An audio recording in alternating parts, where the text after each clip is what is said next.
On this edition of Motorcycle Experience, we prove practice does make perfect. While on this season's Ultimate Ride, we discuss our next ultimate destination. Then during our Winging It segment, Ken Edick discusses why he rides. And during Shifting Gears, we sample a new kind of motorcycle. All this and more as Motovan presents Motorcycle Experience. Hello and welcome to Motorcycle Experience, the voice of motorcyclists everywhere. I'm Dave Hatch, and this week we'll kick off our show by announcing this season's Bike of the Year.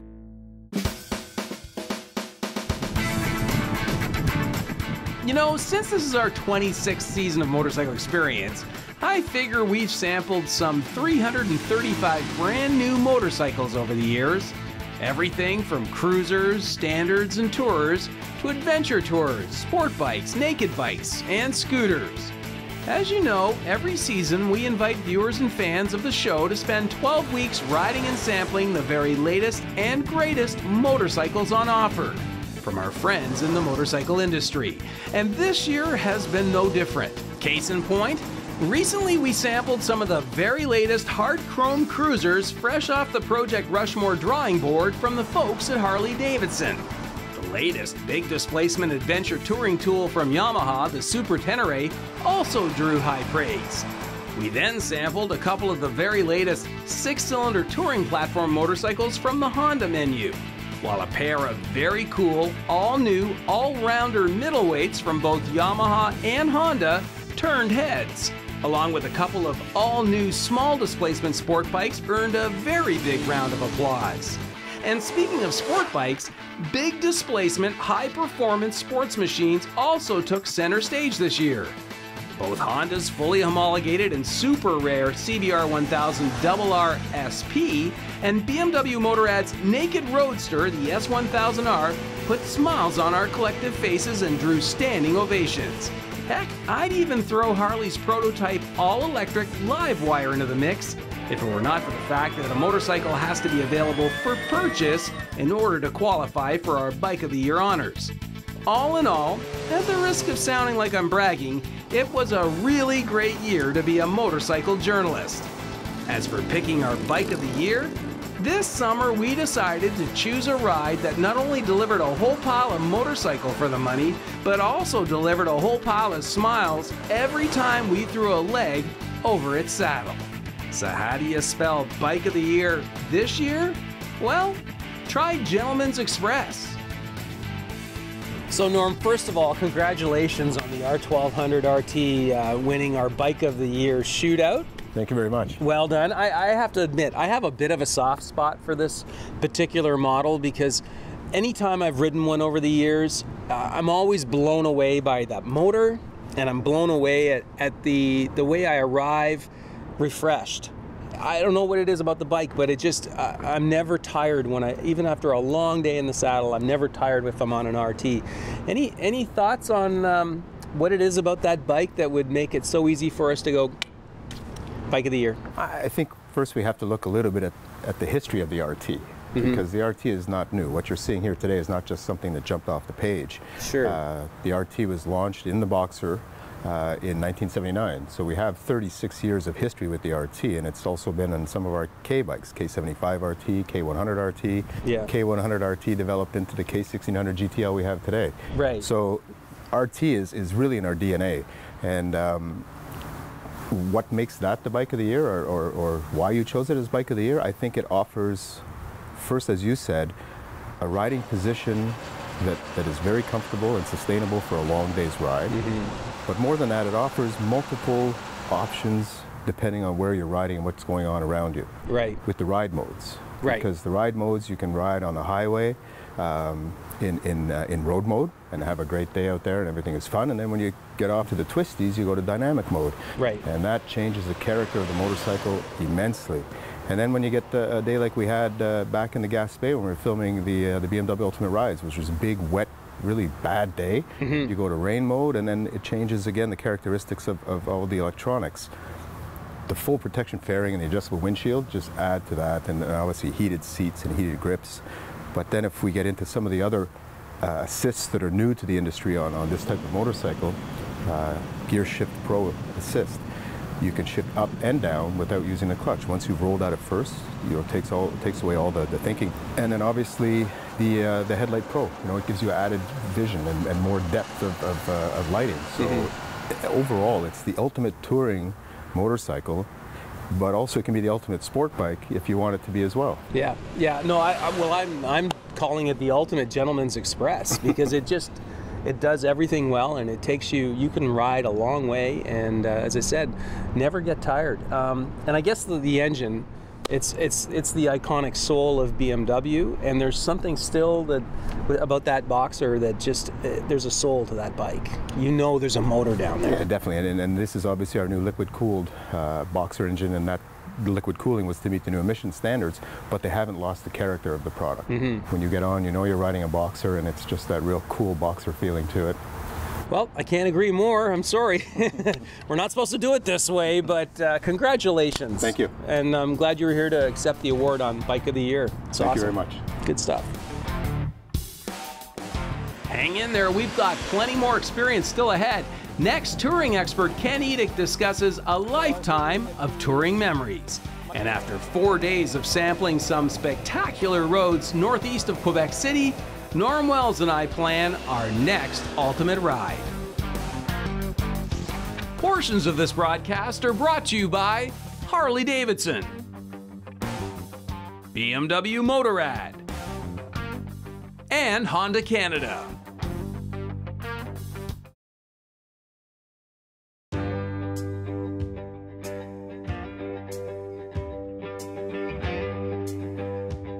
Welcome back as Motovan presents Motorcycle Experience. I'm Dave Hatch, and it's time now to talk touring with a former riding instructor who has logged, as you're about to hear him confess, over 300,000 kilometers on his last 2 Goldwings alone. But before we do that, let's catch up with Norm Wells and this week's Ultimate Ride. Today, we're talking about the next one. If you've been following this season's Ultimate Ride each week, then you know that last fall, Norm and I flew out to Quebec City, looking to spend 4 days exploring the roads that both dissect and rim the famous Gaspé Peninsula. Our ultimate destination was the famous Pierce Rock, and the roads that hugged both the St. Lawrence and the Baie de Chaleur, to our delight, were without a doubt some of the nicest, most picturesque roads in Canada. But there were some other surprises along the way that helped to reinforce just why Norm and I make these annual trips every fall. 14 so far. In historic Gaspé, we satisfied our tireless thirst for early Canadian history, this time going all the way back to 1534. Then there was the morning when, searching out a free lunch from Norm's sister in Matapedia, we stumbled upon one of the longest bridges in North America. And then there was the terrific scenery and seemingly deserted Highway 132 that took us out to Pierce Rock. Overall, it was a great road trip and certainly one of our best ultimate rides to date. So how do you top that? So Norm, first of all, I can't believe we've been doing this for 14 years. And second of all, here we are talking about doing our 15th ride, and we haven't just got over watching the 14th in Gaspé. And your impressions looking back on Gaspé, what's the lasting memory now that you've seen the series? I think watching this series, it was the scenery, which I mentioned a couple times that I was really surprised about. I wasn't expecting that at all, and now looking back at it, it really brought back a lot of really good memories about the roads that we rode. The road down into Matapedia along the river, towards Baie de Chaleur, and then when we cut across to Saint-Anne-des-Monts, we had another river run on that side, and even on the very bad, cold, rainy day along the coast, with the mountains on the right, just beautiful again. Yeah, we had like 2 beautiful sunny days, and we had 2 really nasty cold days, but it didn't slow us down. And in some ways, it kind of, looking back on the footage now, it sort of added to the drama of the ride. Those gray days were just as beautiful as the sunny days. If we had to talk about ride number 15, ultimate ride number 15, have you given some thought about where we should be going in a couple of months? Yeah, I think, you know, I thought about a little bit last year of, you know, all the places we've gone, because like you said, 14 years, we've done a lot of, you know, states and provinces and areas of different countries, and it'd be kind of cool just to bring it back home to our backyard. And Right. one area of Ontario that we haven't done in the south side of Ontario, because we've done the Loyalist Trail, we've done Algonquin Park, but we haven't done anything up around Tobermory or Manitoulin Island or further up towards the Sioux, and you know, a lot of our customers come back and say that's beautiful riding up there, so Yeah. I'm thinking that might be the one for this year. Sounds good to me. If it's anything the last 14, I'm sure it'll be a fun time. So, all right, let's get the maps out and start planning a trip. Perfect. Sounds good. Thanks again. Thank you. That was a great one. Well, Gaspé was indeed fantastic, but now I'm looking forward to Manitoulin Island. And speaking of touring, Honda Canada is celebrating the 40th anniversary of their Goldwing this summer. And as a tribute to that milestone, we've been celebrating the art of touring all summer long with a segment we call Winging It.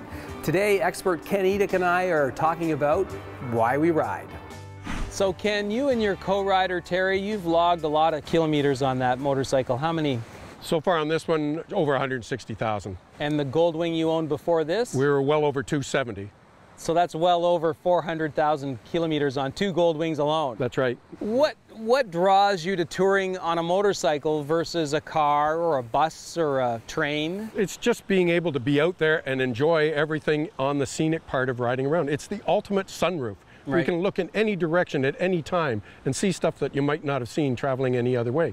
And it's a little bit free spirit. We've stopped at places where people have come up to us and want to talk and talk and talk, but we wouldn't have experienced that if we'd been in a car. Right. We have covered in these last 12 segments everything from the proper riding gear to take along on a long tour, the equipment, the additional tools and things to take along just to make sure that you keep moving and enjoying your experience. What about just on the day-to-day, fueling ourselves? Any thoughts about eating too much, too little, how to stay hydrated? Yeah, you want to make sure that there's a proper balance. You want to stay hydrated. You want to make sure you eat enough but not overeat. I find sometimes if I have a huge meal and then you get on the motorcycle, you're not burning a lot of calories, so you can start to get a little too mellow, a little lethargic, and that can make it a risky ride. So just keep yourself at an even keel. Stop and try something different at the side of the road, at a roadside market. It doesn't have to be structured meals. Right. We've talked a lot about how to extend your day, but also recognize, I guess we should talk about recognizing when the day is getting too long. Like when you start to get tired, I mean, we've talked about battling fatigue and vibration in this whole series of segments, but we haven't talked about when is it time to pull over. I think it's a personal thing. Some people have the ability to go much longer. There's a whole league of people called the iron butt riders. It's beyond what I would call enjoyable, but there's a challenge out there for those kind of people. You have to know within yourself, if you stop enjoying the ride, put it away for the day. Right. It's not a marathon. Yeah, and if you start getting tired, fatigued, woozy, you know it's time to pull over and call it a day. That's right. You're supposed to be out to enjoy it. Don't make it a chore. Right. And finally, I guess one thing I've picked up from you on doing all these segments over the last 12 weeks is the camaraderie. You know, you took a lot of equipment with you just to help other people enjoy their trips. So it's not just about your journey, it seems to be about everybody else on the road. That's the brotherhood, if you will, of motorcycling. For sure. And sisterhood. I mean, if you can keep that camaraderie alive and on the positive tie, let's face it, if you get a large group of people, there's that much more chance that the chemistry may not work. So if you can keep it lighthearted and positive, even when somebody else is having a mechanically challenged day or whatever, and keep them on the move, everybody comes back a winner. Yeah. Well, this has been such an eye-opening experience. I've learned so much from these 12 Wing It tips. Thanks so much, Ken. Thank you, Dave. Great job. Now don't forget, if you're interested in learning more about luxury touring on 2 wheels, be sure to plan to take part in our upcoming Wings Over the County event on Saturday, September 26th, down in Prince Edward County, Ontario. Once again, Motorcycle Experience and Honda Canada will double team the Hillier Creek Estates Winery for a day of demo riding, island touring, chin wagging, and big prize giveaways. So check our website for more deets and mark your calendar now. Meanwhile, still ahead, I throw a leg over a live wire as Harley goes electric. And the Ultimate Yamaha Challenge gets an instant replay.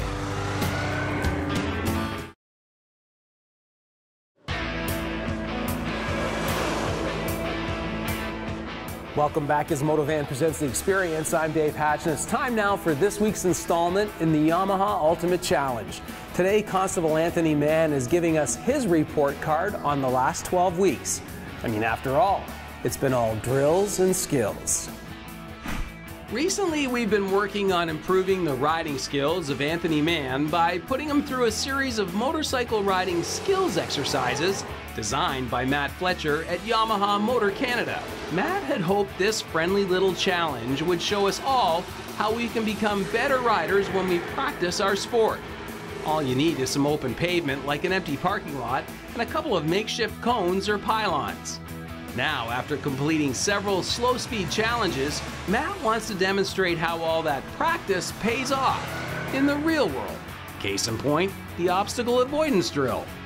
Once you detect an obstacle, you immediately move your eyes away from that object, looking for an escape route.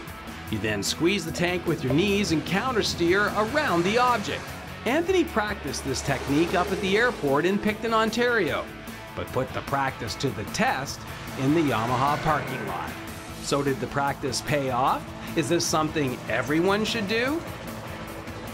So Anthony, do you think Matt's challenges have paid off? Has it been worth anything to you? It sure has. Motorcycling is a sport, and like any sport, the more you practice, the better you get.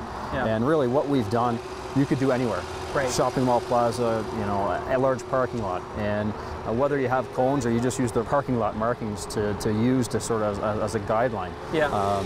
And like as you practice these small drills, overall it's going to make you a safer rider. Yeah, and I don't know, I think I've seen your confidence really pick up as we've been doing these challenges. Well, you know, and I've been off the bike for a couple seasons now, so to jump right back on, it really benefited me, and I felt more comfortable as the show and the challenges went on. Yeah. And but it really goes to say that, you know, if you've been off the bike for a season or a couple seasons, it will benefit anybody.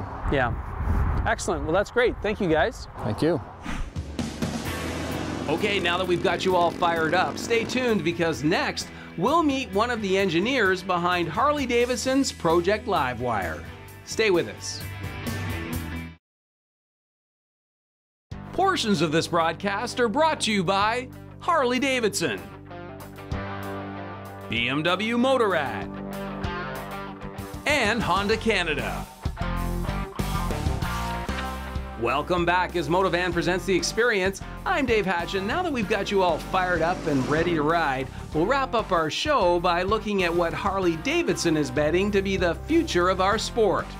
Recently, I had a chance to check out their Livewire prototype with its cast aluminum frame, 3-phase DC motor, and lithium-ion battery, and came away mightily impressed, particularly with regard to its level of fit and finish. I mean, at this point, they must be close to going into production. I hope so, because when I got a chance to sample it, in this case only on a dyno during the Toronto Motorcycle Show, it was enough of a taste for me to really want to upgrade to the full meal deal. So I just can't believe how narrow this looks and how much, I'm sorry to sound a little crazy, but it just looks like a motorcycle, and I'm just curious, like, how long did you guys get to work on this? We've been working on this bike for about 4 years now. It has been a very exciting and delightful project to work on, to be honest with you. It's not the result of something that was rushed through or anything. Yeah. They took their time to get the lines just right, get the dimensions just right. And it shows. You see, you're talking about how narrow it is and everything. Our idea was to make this bike very nimble, and it is extremely balanced. You can ride it at high speeds or very low speeds, and the feel of balance is just amazing. Well, I know I can't bust this loose and take it for a few laps around the C&E, but can we fire it up? Can I at least sort of get the feel of what it's all about?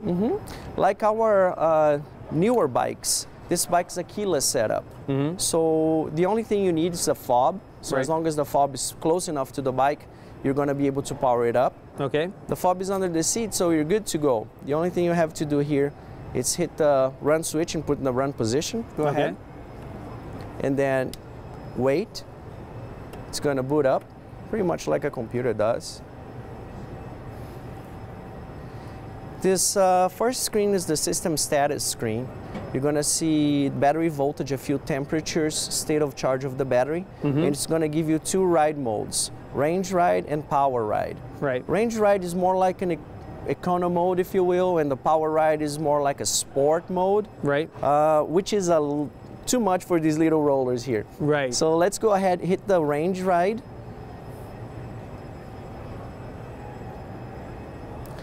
This is the screen you're going to see when you're actually riding the bike. This is a speedometer. You have here, navigation. On the speedometer itself, you can switch and you can see the, total mileage. This bike has almost 4,000 kilometers and 0 issues. They have been extremely reliable. So as you can see, the bike's not live yet. If you give it gas or throttle, I should say, Yeah. it's not going anywhere. Yeah. To go live, you just have to press start, hold until you see 0 and let go of the button. Go ahead. She's now idling. So what you're hearing now is 2 pumps. There's a water pump and an oil pump. And that's what you're hearing right now. Other than that, there's no other sound. Right. But if you touch that throttle, the bike's gonna move. Right.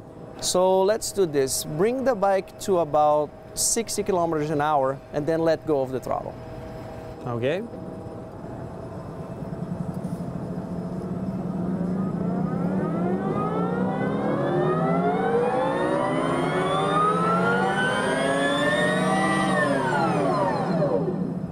See how quickly it slows down? Wow. Yeah, I didn't expect that. Yeah, well, our first proof of concept, because this is proof of concept number 2, right?